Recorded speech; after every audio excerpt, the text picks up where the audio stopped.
नमस्कार, स्वागत है आप सभी का। मैं हूं आपके साथ कुमार कुणाल धीरज और आप देख रहे हैं पक्ष विपक्ष। पक्ष विपक्ष में आज बात एक सवाल की। वह सवाल यह है कि देवभूमि में आपदा की परछाई आखिर क्यों? उत्तराखंड के धराली, चसोटी और फिर थराली में आई आपदा ने स्थानीय लोगों का जनजीवन अस्त व्यस्त कर दिया है। हिमाचल प्रदेश में सिराज घाटी, कुल्लू, मंडी और कई दूसरे क्षेत्र इस साल सहित पिछले कई सालों से लगातार आपदाओं को झेल रहे हैं। सिक्किम में ग्लेशियर झील के फटने से तीस्ता बेसिन में 2023 में भयानक बाढ़ के बाद इस साल फिर से यह क्षेत्र बाढ़ से प्रभावित है। इन सभी आपदाओं को संवेदनशील हिमालयी क्षेत्रों में अनियोजित और अनियंत्रित विकास परियोजनाओं और वैश्विक जलवायु परिवर्तन से इनके आकार और प्रभाव दोनों को बढ़ाने में मदद हुई है। हिमालयी क्षेत्रों में बरसात के मौसम में लगातार आने वाली आपदाओं की संख्या में लगातार बढ़ोतरी हो रही है, जिसका प्रभाव हर साल बढ़ रहा है। इन लगातार होने वाली आपदाओं का एक बड़ा कारण जलवायु परिवर्तन है, लेकिन केवल यही कारण नहीं है। हिमालयी क्षेत्रों में सड़क चौड़ीकरण परियोजनाएं, हाइड्रो पावर प्रोजेक्ट्स और रेलवे प्रोजेक्ट्स के मिश्रण ने जो तबाही मचाई है, उसका परिणाम आज हमारे सबके सामने है। ये सारे प्रोजेक्ट्स कमजोर हिमालयी क्षेत्रों को खोद कर बनी सुरंगों से संवेदनशील क्षेत्रों तक पहुंच रहे हैं, जिसने तबाही को कई गुना बढ़ा दिया है। हिमालयी क्षेत्रों की ये तबाही यहीं नहीं रुकेगी, बल्कि भविष्य में यही हमारे सामने और भी विकराल रूप लेकर सामने आएगी। सरकार के राहत कार्यों पर भी विपक्ष सवाल उठा रहा है। आज हम तमाम पहलुओं पर चर्चा जरूर करेंगे कि आखिर यह जो सितम कुदरत की तरफ से ढह रहा है, बात प्रायः उत्तराखंड की कर रहे हैं। सबसे ज़्यादा तबाही भी वहीं की हो रही है, लेकिन केवल उत्तराखंड नहीं, जो और भी जगह हमने आपको बताई है, अन्य राज्य, हिमाचल प्रदेश, सिक्किम, हर जगह यही हाल है।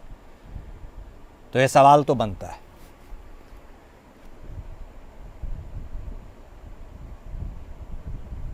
तो चलिए चर्चा की शुरुआत करते हैं। इस सवाल के जवाब को खोजने की कोशिश करते हैं, कोई हल निकालने की कोशिश करते हैं। हमारे साथ हमारे खास मेहमान जुड़ चुके हैं। हमारे साथ भारतीय जनता पार्टी के तरफ से बतौर प्रवक्ता सतीश चंद्र साहब जुड़ गए हैं। हमारे साथ डॉक्टर नवीन जोशी साहब भी जुड़े हैं। आप प्रदेश महासचिव हैं कांग्रेस पार्टी से। आप दोनों खास मेहमान का स्वागत है।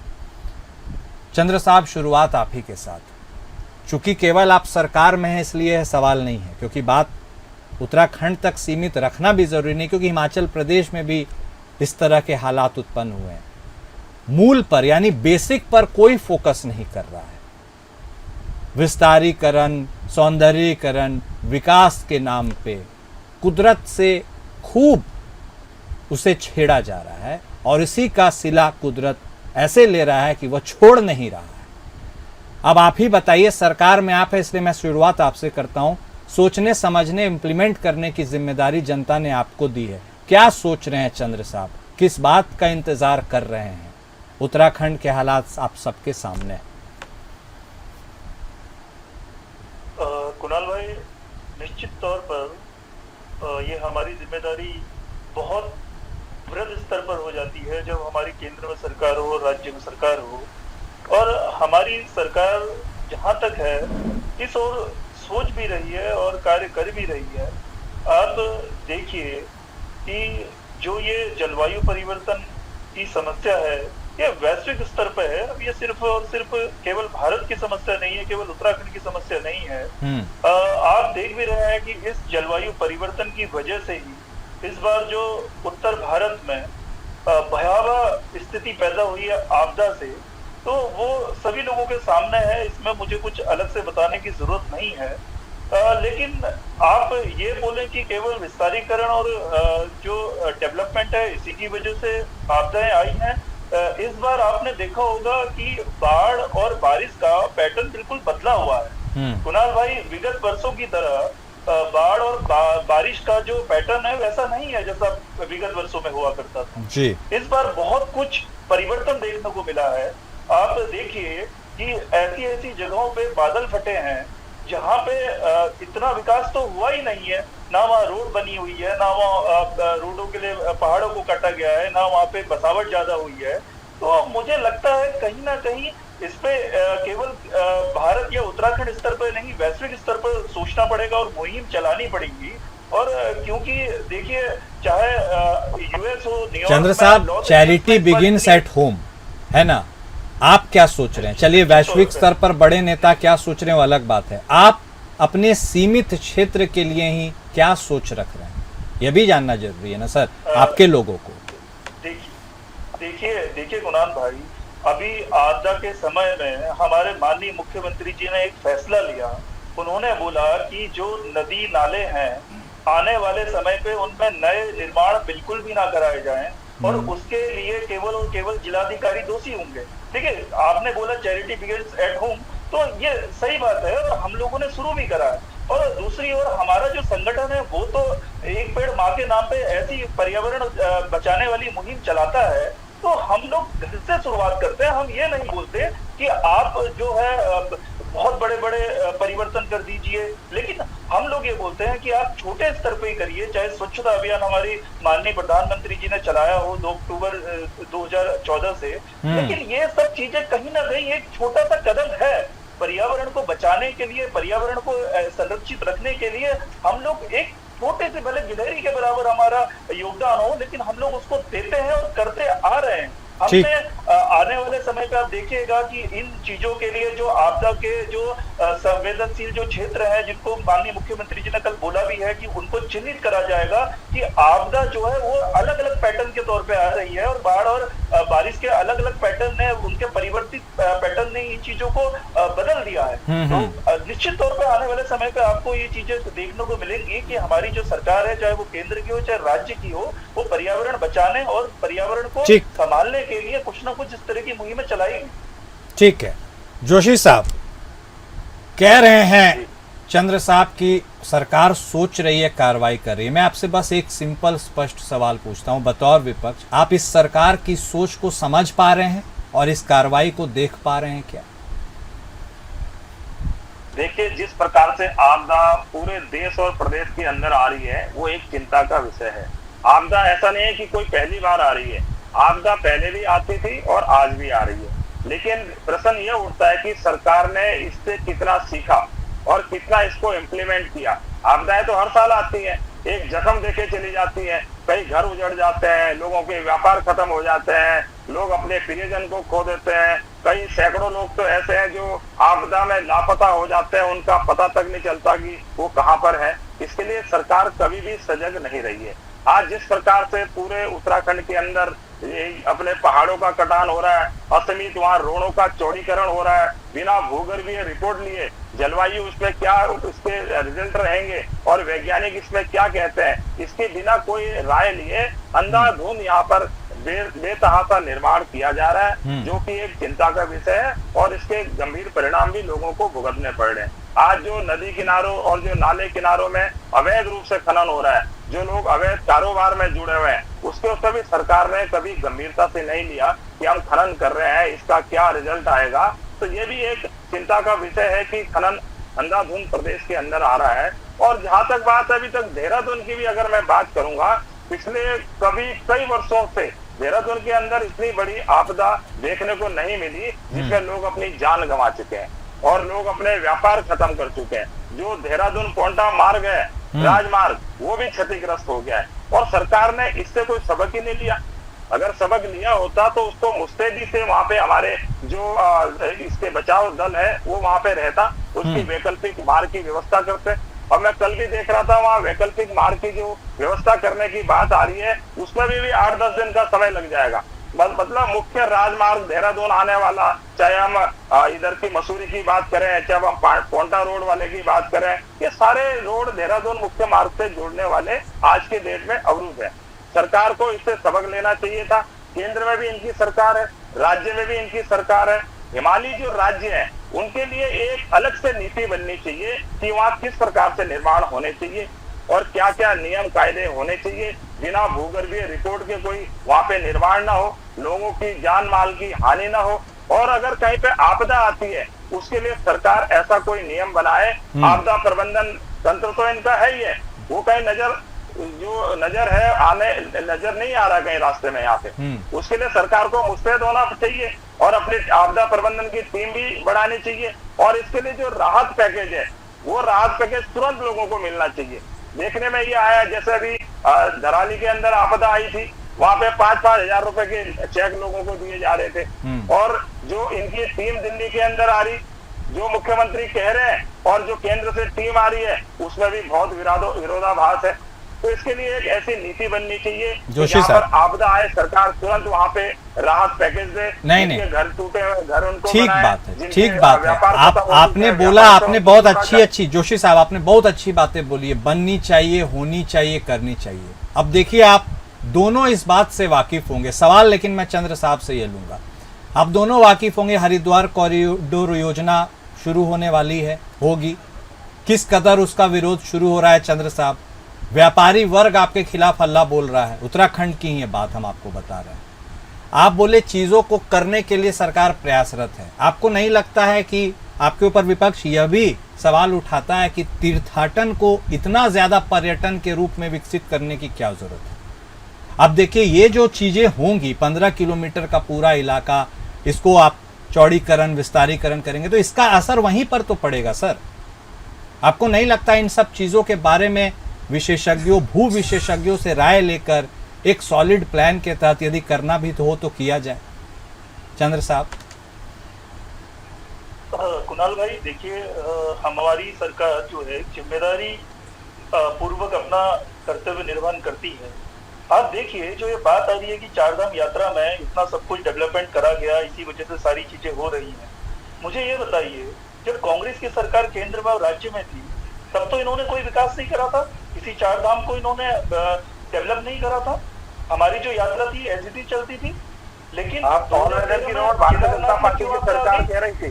2013 में ऑल वेदर रोड का हाल देख लीजिए। देखिए कुणाल भाई, ये कांग्रेस जो है ये आपदा में भी अवसर तलाशती है। इन्हें मतलब नहीं है कि प्रदेश की जनता किस परिस्थिति से गुजरती है, कितनी उनको पीड़ा हो रही है, लेकिन इन्होंने हर जगह राजनीति तलाशने का अगर सोच लिया है तो वो तो भगवान ही मालिक है। और वो चारधाम यात्रा में जो भगवान बैठे हुए हैं वो सब देख रहे हैं कि इन्होंने किस तरह से प्रदेश की जनता को दोयम दर्जे पर रख दिया है। हमारी जब विपक्ष में जब हमारी पार्टी थी, तो 2013 में जब आपदा आई थी केदारनाथ में, हमने कभी इनको इस तरह से नहीं आप जो कह रहे हैं, आरोप प्रत्यारोप का सिलसिला तो चलते रहेगा चंद्र साहब, लेकिन इससे हल नहीं निकलेगा।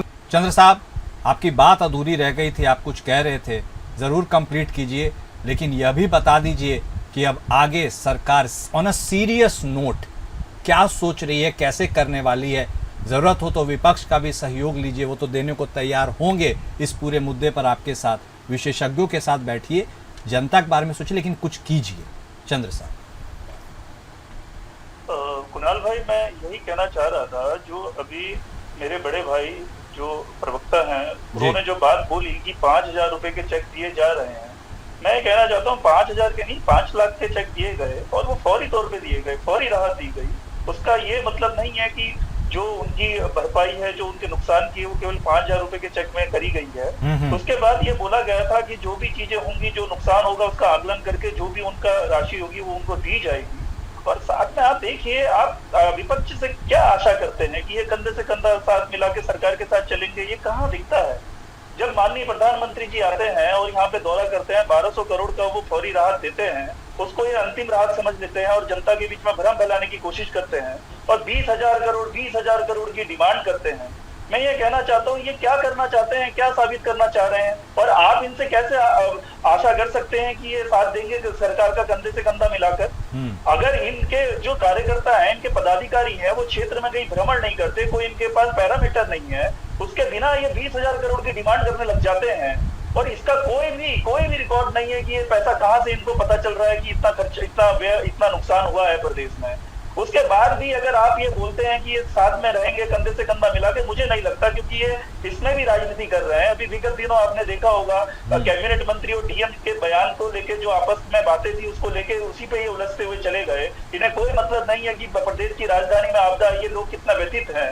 उस बात को छोड़ के ये इस चीज में लड़े हुए हैं कि भाई ये क्यों हो रहा है, वो क्यों हो रहा है। अगर कोई जनप्रतिनिधि अपने क्षेत्र की व्यथा को लेके अगर थोड़ा सा उद्वेलित हो जाता है, थोड़ा सा छटपटाहट में कुछ बोल देता है, तो उसको लेके ये बातें बना देते हैं, उसको लेके ये बोलते हैं कि सारी चीजें वही चल रही हैं ठीक है। इस प्रदेश में। लेकिन मैं कहना चाहता हूँ कुणाल भाई, आखिर मैं आपसे यही बोलना चाहूंगा कि मैं विपक्ष से भी चाहता हूँ एक जिम्मेदारी वाला रवैया अपनाएं और सरकार का साथ दें। इस घड़ी में तो कम से कम दें, हम ये मानते हैं। ठीक बात है। जोशी साहब, त्रासदी विकट है। अब केवल बात उत्तराखंड तक सीमित तो नहीं है। देखिए, आप भी हिमाचल में सरकार में हैं, वहां पर भी कमोवेश ऐसी ही सिचुएशन अराइज हो गई है। ऐसे में जिस सहयोग की अपेक्षा सत्ता पक्ष आपसे करता है, वह सहयोग देंगे, कैसे देंगे और क्या सोचते हैं? देखिए, कांग्रेस आपदा की घड़ी में सरकार के साथ है और आमजनों के साथ है, लेकिन सरकार में केंद्र सरकार और राज्य सरकार की जो बातें हैं वो विरोधाभासी है। मुख्यमंत्री जी कहते हैं कि 6,700 करोड़ रुपए की मांग करते हैं कि हमारा इतना नुकसान हुआ है। हाँ। और केंद्र से जो टीम आती है वो सिर्फ 1,200 करोड़ रुपए देके जाती है। इनमें कैसा सामंजस्य है? मुख्यमंत्री जी तो 700 करोड़ की बात कर रहे हैं। इन्होंने मैं आपको बीच में नहीं बोला, कृपया आप सुन लीजिए, मैं आपके बीच में नहीं बोला। अगर मैं बोलता तो आप एक भी शब्द नहीं बोल पाते, इसलिए मैंने आपको बड़े धैर्य से सुना। आप मेरे को भी सुन लीजिए जरा। तो मुख्यमंत्री जी कह रहे हैं 700 करोड़ रुपए और इन्होंने दिए 1,200 करोड़ रुपए। और एक उत्तराखंड के अंदर जो मृतक आदमी है, एक आदमी की जान की कीमत सिर्फ 2 लाख रुपए और जो घायल हो जाता है उसको सिर्फ 50,000 रुपए। ये कैसी सरकार चल रही है? सरकार चल रही है, मजाक चल रही है। देहरादून के अंदर जब आपदा आई, आपदा से निपटने के लिए मंत्रियों को, विधायकों को वहां पे लगना चाहिए था। अभी इन्होंने ही बोला, भाजपा के प्रवक्ता ने, इन्होंने कहा कि डीएम से लड़ रहे, मंत्री जी लड़ रहे। अरे आप अपनी भाषा तो देख लीजिए, आप डीएम से किस प्रकार की बात कर रहे हैं? आप चर्चा होनी चाहिए थी कि देहरादून में आपदा आ रही है, कौन कौन से प्रभावित क्षेत्र है, हमारी क्या योजनाएं होनी चाहिए थी, उसमें नहीं हो रही है। इनके नेता प्रोटोकॉल का रोना रो देते हैं, इनके नेता बदतमीजी जिलाधिकारी से करने लग जाते हैं। ये सारी बातें सरकार का तो फेलियर है। अगर मंत्री की और जिलाधिकारी की आपस में नहीं बन रही है, इसका खामियाजा राज्य की जनता को भुगतना पड़ रहा है। ये तो सिर्फ अपना प्रोटोकॉल का रोना रो के चल देंगे आगे। जो आपदा में लोग घायल हुए हैं, जो अपनी जान गंवा चुके हैं, जिनका यहाँ पे नुकसान हुआ है, उसके बारे में ये कुछ नहीं सोचेंगे। ये सिर्फ अपनी राजनीति करना चाहते हैं, सिर्फ बोलना है। मीडिया में आएंगे, बोलेंगे, करने से इनका कुछ नहीं है। आज की डेट में प्रदेश के अंदर ये ऑल वेदर की बात करते थे, ऑल वेदर रोड। आप देख लीजिए, 4 धाम यात्रा कितने बार इनको रोकने पड़ी। कांग्रेस ने तो नहीं कहा कि आप यात्रा को रोकिए। जब यात्रा सुरक्षित है तब आप लोगों को भेजिए। आप जबरदस्ती कह रहे हैं रोड है सारी टूटी पड़ी है, आप कह रहे हैं all weather road, all weather road. अरे देखिए किस प्रकार से 4 धाम की यात्रा हुई, 1 महीने में 5 हेलीकॉप्टर दुर्घटनाग्रस्त हो गए। आपका क्या योजना है? इस प्रकार की ठीक है, नहीं आप नहीं, सवाल आप पूछे जोशी साहब, ठीक बोले। 2 मिनट है मेरे पास, आप लोग दोनों से मैं पक्ष विपक्ष जरूर लूंगा। 1 मिनट जोशी साहब होना चाहिए। ठीक है, सरकार डेवलपमेंट के बारे में सोचे, ओके, सरकार आपदा के बारे में सोचे। अगर सही तरीके से विकास प्रदेश का करेंगे तो कांग्रेस इनके साथ है। ठीक है, प्रदेश का विकास ही नहीं होगा, लोग यहाँ ठीक है, ठीक है जोशी साहब। चंद्र साहब, अब देखिए 2 मिनट का वक्त है, आप भी हाथ उठा रहे थे, जरूर काउंटर रखिएगा, लेकिन यह बता दीजिएगा, जो उनका आरोप भी है कि जब आप बेसिक्स को ही एड्रेस नहीं कर रहे हैं, जो ऑनगोइंग चीजें हैं, तो फिर कैसे कुछ कर पाइएगा? यही तो सबसे बड़ा सवाल है। बोलिए चंद्र साहब।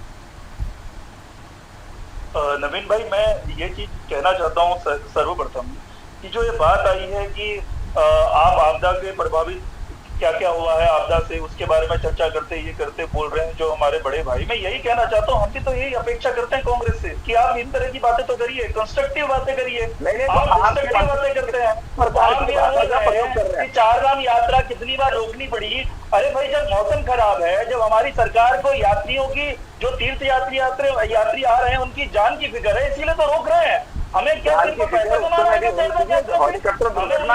खेल खेलना है क्या? हम वो काम नहीं करते, हम वो काम नहीं करते। और रही बात ये जो कांग्रेस बोल रही है कि आज विकास ऐसे होना चाहिए, हम आपके साथ है, आपदा में आपने क्या करा? आपने गंगा नदी को नहर बना दिया, आपने वहां के जो विकास के कार्य उसको अनुमति प्रदान कर दी, उनको मान्यता प्रदान कर दी। आपने ये मिसाल रखी प्रदेश के सामने, आपको शर्म नहीं आती? अब आज जो आप इतना रोना रो रहे हैं, घड़ियाली आंसू बहा रहे हैं, आपने इस प्रदेश में क्या करा? आ रहे हैं जोशी साहब, आपके पास भी आ रहे हैं, जवाब लेने आ रहे हैं जोशी साहब आपके पास। आरोप लगाए। वाला मामला देखिए, एक मिनट। आपके मंत्री जो घोड़े को मारने के उसमें, ठीक है चंद्र साहब, सुन लीजिए, जवाब दे रहे हैं। आपने 1 करोड़ रुपए साल में दे दिए, भारतीय जनता पार्टी वाले शर्म करो। सर प्लीज एक एक करके बोलिए सर, जनता को कुछ समझ नहीं आएगा, कोई फायदा नहीं होगा डिबेट का। भ्रष्टाचार में डूबा हुआ है, भारतीय जनता पार्टी के नेता मानने को तैयार नहीं है। प्लीज ठीक है चंद्र साहब, आप जवाब ले लीजिए। आपका प्रबंधन पूरी तरह से फेल है इनका। आपदा प्रबंधन इनका पूरी तरह से फेल हो चुका है। इनका कोई भी एक नेता वहाँ पे आपदा क्षेत्र पे नहीं गया। इनका कोई भी एक नेता बताइए आप मेरे कांग्रेस के तो हमारे प्रदेश क्षेत्र में गए, आपके प्रदेश अध्यक्ष आ गए, हमें तो कहीं आपके प्रदेश के अंदर पूरे मुख्यमंत्री के सारे विभाग संभाल के बैठे हैं और मंत्रियों को और विधायकों को विभाग देने को क्या सोच रहे हैं? सारे प्रदेश में पूरे विभागों में काम आज लटके पड़े हैं। एक मिनट सर, चंद्र साहब एक मिनट सुन लीजिए। लोग चक्कर काट रहे हैं क्योंकि विभाग के मंत्री नहीं है आपका, मुख्यमंत्री। एक मिनट चंद्र साहब सुन लीजिए, कोई काउंटर होगा तो दीजिएगा। आ गई है।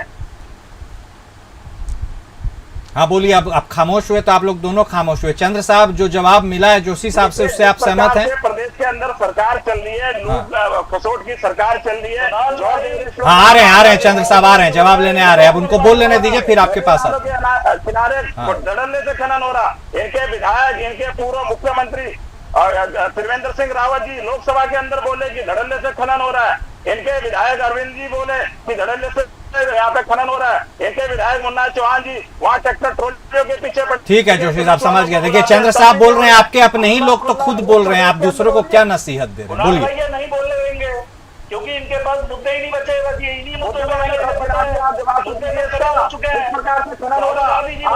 चलिए आपसी विवाद में तो केवल वक्त ही जाया होता है, वक्त इतने की इजाजत देता है हमें, इसे हम आगे कंटिन्यू नहीं कर पाएंगे। बहुत शुक्रिया आप दोनों खास मेहमान का हमारे साथ जुड़ने के लिए और इस चर्चा में शामिल होने के लिए। पक्ष विपक्ष में आज बस इतना ही। नमस्कार।